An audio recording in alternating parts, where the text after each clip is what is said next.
Изградбата на мали хидроцентрали на Балканот во последниве години стана многу привлечен бизнис и профитабилен тренд за потенцијалните инвеститори, бидејќи се субвенционираат од националните буџети на државите.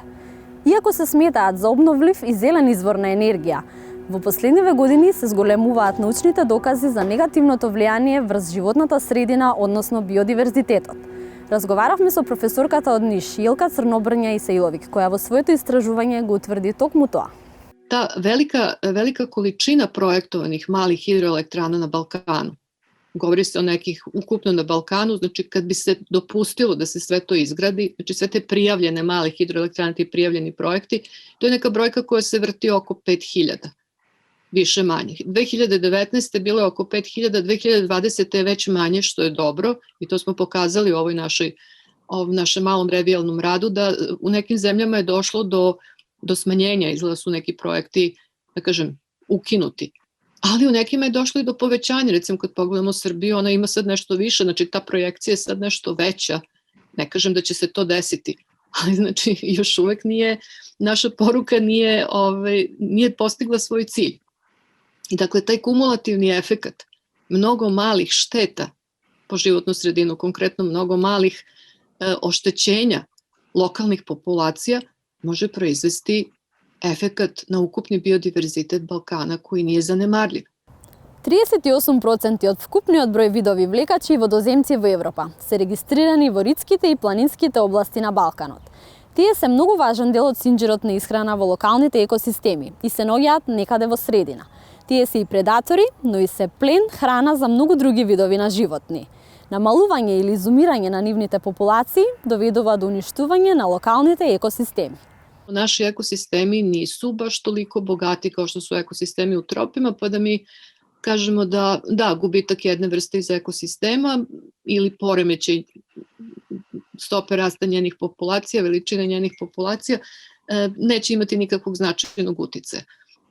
Mi trenutno ne možemo sa sigurnošću da tvrdimo kakav će taj uticaj biti, jer nažalost na celom Balkanu taj neki dugoročan monitoring populacija vrsta vodozemaca i gmizavaca nije rađen.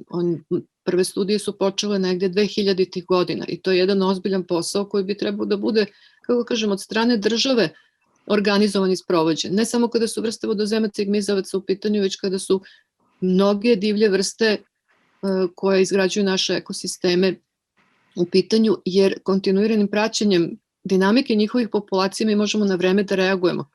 Znači, ne smemo dozvoliti da se uništavanjem, narušavanjem staništa za koje znamo da su neophodne određenim vrstama da dovodimo u opasnost te lokalne ekosisteme. На многу видови животни, водата од планинските потоци им е потребна во краток, но многу важен период од животот, за размножување и полагање јајца. Уништувањето на овие потоци во голема мера влие врз животот на овие животни. Gmizavci znamo da naseljavaju, da su potpuno sposobni da ceo životni ciklus provedu i oni provode ceo životni ciklus u terestričnoj sredini uglavnom, ali postoji vrste čiji neki juvenilni stupnjevi prosto neophodno im je zbog ishrane specifične kojom se bave, neophodno im je da se nalaze u vodenoj sredini. To ne bilo kakvoj vodenoj sredini. Primer je ribarica, Natrix tesselata, koja jeste vrsta koja se kreće vrsta zmije koja se kreće i po kopnu, ali ona se skoro 80-90% hrani ribama. Znači ona je prosto prilagođena za ishranu tom jednom specifičnim vidom organizama i kao takva ona ne može bez vodenih ekosistema. Za mlade stadijume ribarica opet neophodno je i nije svejedno kakva će biti ta neka rečica ili reka u kojoj one žive. Neophodno je da postoje ti plići delovi, znači da postoji diverzitet mikrostaništa. Vi kada izgradite hidroelektranu, malu hidroelektranu ili kakvu god, ako ne vodite računa o tome, vi ćete jednostavno homogenizovati taj vodeni tok u tom smislu da, znači, kako ih ja zovem, obdanište ili jaslice za male ribarice neće više postojati. Голем број на загрозени видови влекачи и водоземци на Балканот ги населуваат токму оние локации погодни за изградба на малите хидроцентрали. Со нивна изградба би се нарушиле многу екосистеми, што е висока цена за производство на релативно мала количина на електрична енергија. Veliko je pitanje da li su male hidroelektrane zaista uopšte potrebne, jer količina električne energije koju one proizvode, znači sve ove skupa, ovih 5000 kad bi bile napravljene i kad ne bi bile tako grozno napravljene kao što su napravljene, pa bi postojala tu neka ta voda koja teče i recimo da je minimalno dovoljna za opstanak živih organizama koji su članovi tih lokalnih ekosistema. To je vrlo mala količina energije.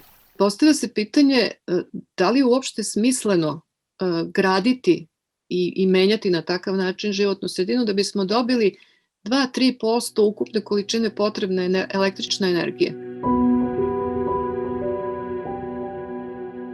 Редакцијата на Дома повеќе од една година ги следи плановите за изградба на мали хидроцентрали во Македонија и регионот. Некои од нив се укинати, но други делови од Балканот и во Македонија се се уште под опасност. Истражувањето на професорката Јелка Црнобрња Исеиловиќ ја зацврстува аргументацијата дека ваквите енергетски системи негативно влијаат на природата и се дополнителна причина сите идни планови за изградба на мали хидроцентрали дополнително да се разгледаат и голем дел од нив да се укинат.